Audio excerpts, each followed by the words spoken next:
This is Alexandra from Perced. And this is Paul from the Time Repair Corporation. And we both welcome you to our monthly Interchange. A meeting of the minds, people reaching outside of themselves in an attempt to reach a deeper understanding of our different perspectives.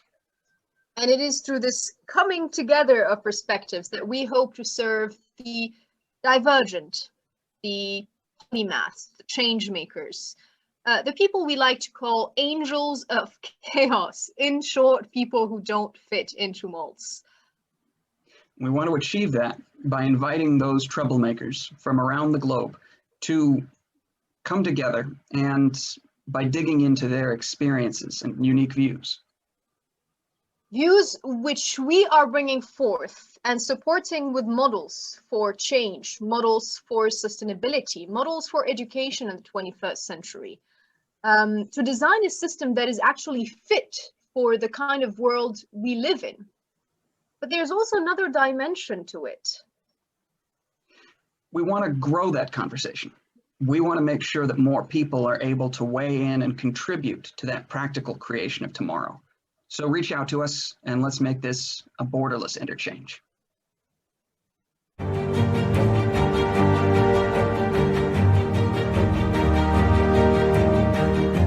Today's guest is actually, I think we can call her a globetrotter, but she's also a change maker. And we actually met in 2017 in Berlin. We were representing our respective countries as G20 Young Global Changers. And actually it was in 2017, and 2017 feels like another lifetime ago. But it wasn't that long ago. Anyways, so now she's living in Canada. Her name is Lina Zdruli. And the least we can say about her is that she has navigated so many different sectors, in so many different countries, and so many interests in terms of supporting communities worldwide, in terms of human development, in terms of food startups. And in matter of fact, she worked for the World Bank for a while. She worked with the UN for a while. She nurtured the entrepreneurial community in Palestine for a while. And now she's based in Canada and developing and leading Dafero, which is a food startup that creates date spread. Very nutritious, and it employs people coming from disadvantaged backgrounds, refugees, people who have migrated because of certain conditions. So everything that she does is based on this idea that we need to empower people who are living at the edges. We need to empower people who come from disadvantaged backgrounds and to give them back hope in a future of prosperity. So please welcome with me, Lina Zdruli. Lina, how are you doing today? Oh, I'm great. Thank you both so much for inviting me. This is really exciting. It's so different and refreshing. So I'm super excited for our conversation today. And I think we're going to have quite an interesting conversation today, because with all the things that we have kind of discussed lately, I think we're going to have a really interesting kind of journey across space and across time.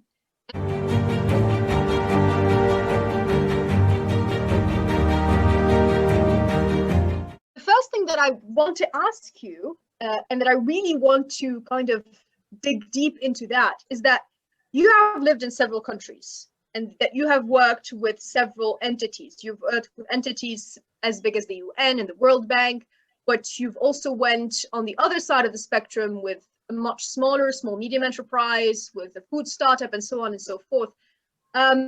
My question to you, which is very much anchored in this need for adaptability and need to kind of go with the flow of everything that is going on with us and still make it work for us and for people around us. So the question is, what do you think has truly helped you most to make the necessary adaptations throughout your career in terms of moving to another country or to working in a different sector or founding your own startup and so on and so forth? So what made you really successfully navigate all these different environments? Hi, that's a great question. one which I haven't pondered on in a while, so it's gonna be interesting for me to self-reflect. I think on the one hand, I grew up moving. I grew up moving several times before I was 18. I was born in Albania in a pretty difficult time. I wrote in my master's application that I was born 30 days after they toppled the statue of the former dictator. So it was really turbulent times, and my family, I was really little, but my family always created a sense of normalcy. And all I remember is like love and happiness and everyone saying you can do anything. And when we moved from Albania when I was a toddler, because my dad was in the first round of Fulbright fellows from the US, from Albania to the US once those relations were reopened.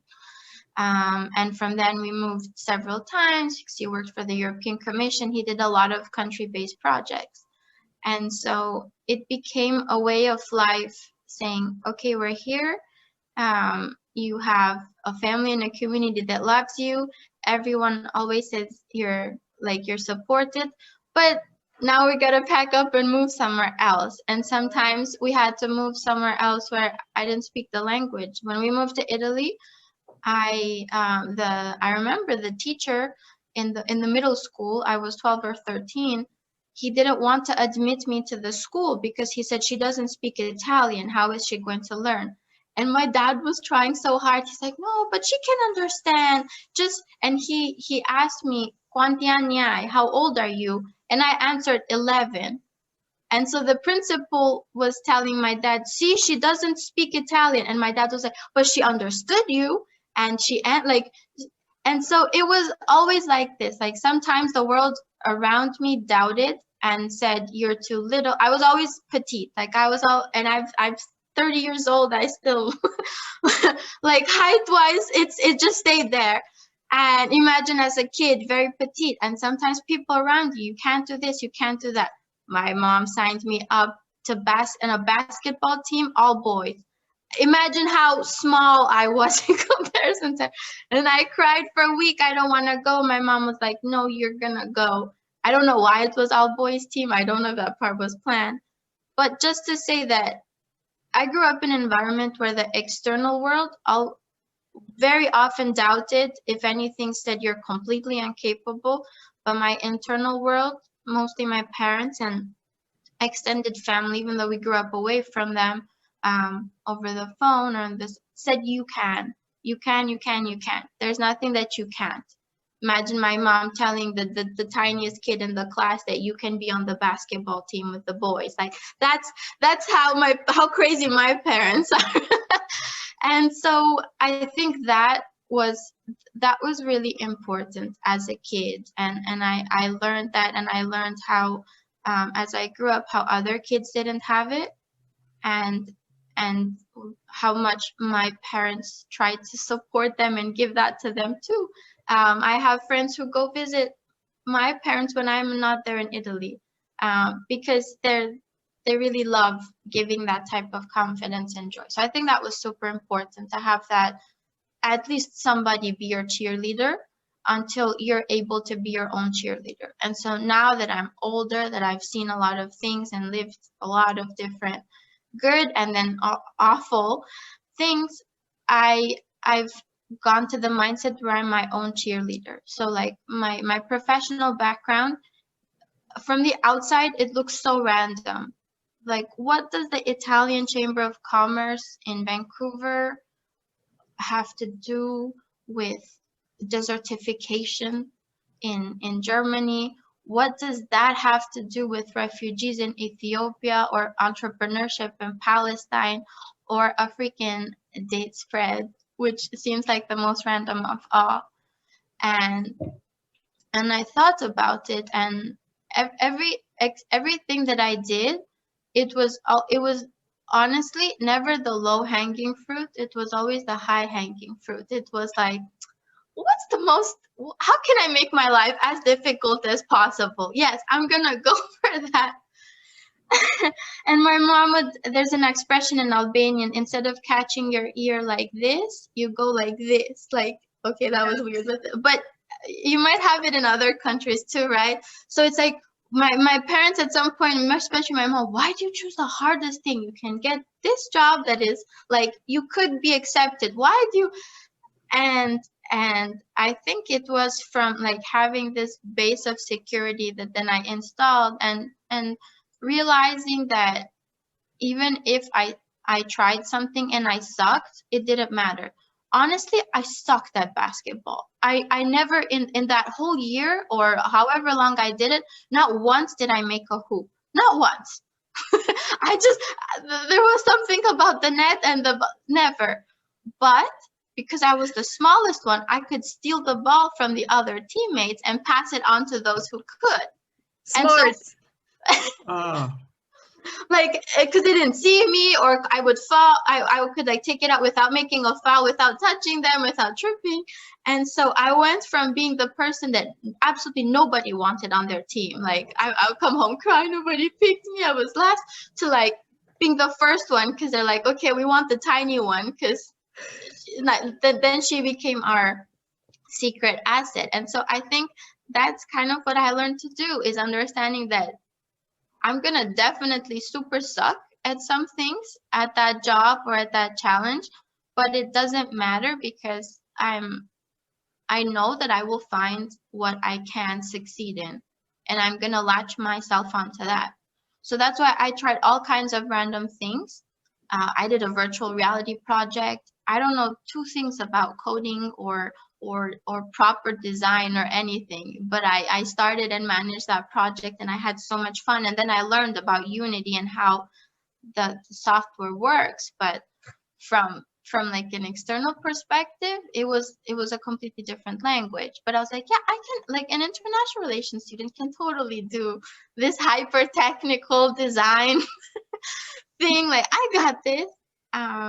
So I really think that's what it is. And I at this point, I'm not scared to know when to take a step back. I don't feel like you have to fit the shoe, and you have to, like, now you put that shoe, so now you walk in it. No, like, you can donate that shoe. You can give it off. Like, you don't have to throw it out. Be sustainable, donate it. But you don't have to keep building blisters if it's not something that fits you anymore, because we change and we adapt. I think it's ridiculous to say that, oh, because at 17 years old, you decided to study this thing, so now at 57, how dare you do something different? I mean, that's ridiculous, I think. And I remember at a point in my life when I was really self-doubting and everything, I read this quote that said, if you're not embarrassed of the person you were the year before, you didn't grow enough. And I thought that was really cool. That kind of unlocked something in me, as I was thinking like, oh, why didn't I do this? So I rambled on for a lot, but I really think like being your own internal cheerleader was a big thing, and not being scared to suck at things, and then knowing that I can't stop. Like, I don't have, this is not like a forever contract.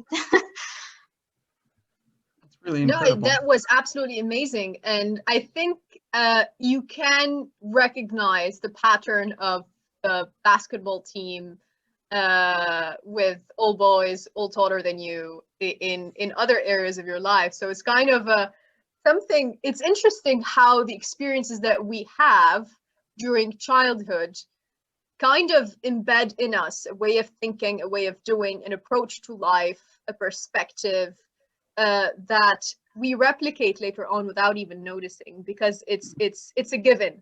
And other people would look at you and would see, okay, this is super weird. Why would you do a virtual reality project if you don't have a background in coding? Why would you go towards human development if you have a background in international relations and you have worked with the World Bank and the UN and so on and so forth?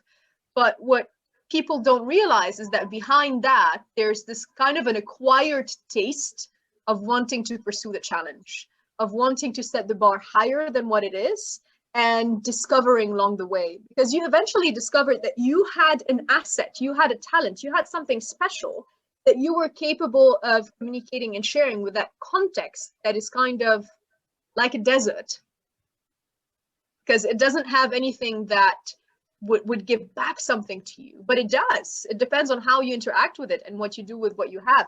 So I think this is absolutely wonderful, and it says a lot about adaptability, because when the environment is harsh, when the environment is difficult, when people around you are pulling you down, adaptability is going to be very important.